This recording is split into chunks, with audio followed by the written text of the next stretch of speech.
Hello, this is Crystal High reporting with Politic 365, here today with Dr. Nicol Turner Lee of the Joint Senate. Hi, how are you? I'm doing well. How are you? I'm very good, thank you. Okay, so there are so many exciting things going on, and the hot topic today is broadband.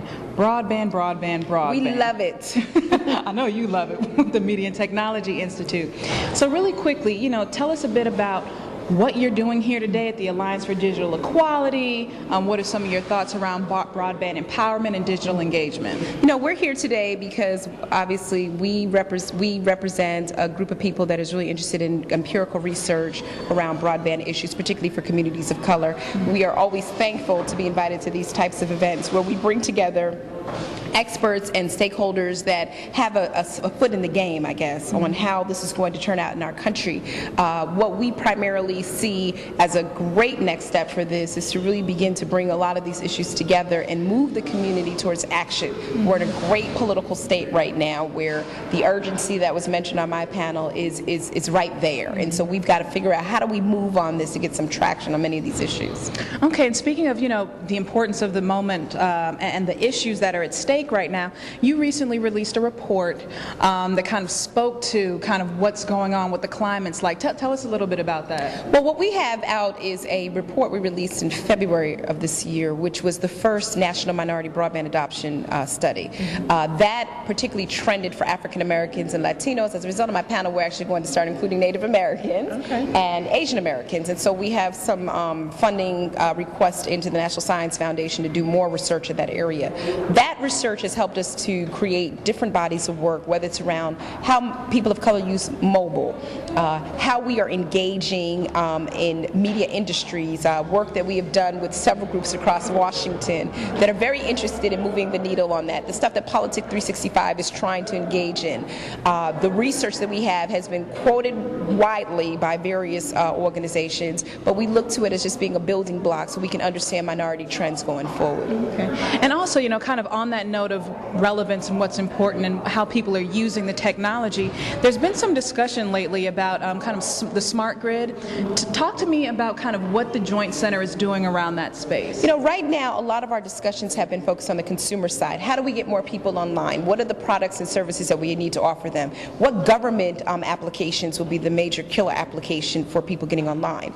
There's this other piece, though, that I think a lot of us forget about, and those are the other innovations that we'll make in our ecosystem in this country, whether it's smarter electrical systems. The smart grid is one example where broadband and energy systems align to create more efficient systems and much more consumer-friendly systems for people who want to be able to monitor their energy better. It's more rapid communications to our meters, it's better use of the energy that we have in our homes, etc., in our communities. So we are actually hosting October 5th a forum in D.C. where the U.S. Department of Energy will be releasing a report, not us, but the Energy Department, which I think is a fabulous thing to actually use this as a vehicle for that release, on where we are with the nation's smart grid. We are interested in it at the Joint Center because our people that have fixed incomes need to better understand what smart grid means to them. Will it mean more money in their pocketbooks, in their wallets? Will it mean better use and efficiency for landlords who are creating housing units within our communities to be more efficient in the energy efficient appliances that they bring into those units? So we care about it as well because we want this to be a win-win for our communities. And speaking of, kind of our communities, particularly people who are on a fixed income, what are some of the other areas that we should really focus on in terms of making broadband truly accessible, even in terms of the devices that people use, the types of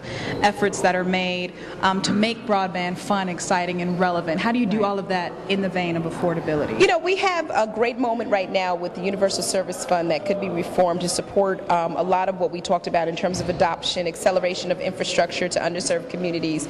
We need to look at that carefully. What is that Universal Service Fund going to look like? How are we going to repurpose Lifeline and Link Up so that families who are on a fixed income can have an accelerator to get into the market through a subsidy from the government, whether it's long-term or short-term? We don't know yet. There are other ways that we need to look at getting more low-income people online, whether it's looking at programs that are doing this on a massive scale, like One Economy Corporation, the programs that Alliance for Digital Equality are doing, that are bringing programs to the grassroots. Funding those programs as well would be helpful. Looking at the National Broadband Plan and the opportunities that were low-hanging fruit for accelerating broadband access to low-income communities. I think that there's a mix, Crystal, of things that are going on right now. Regulation is out there that seems to be a top priority.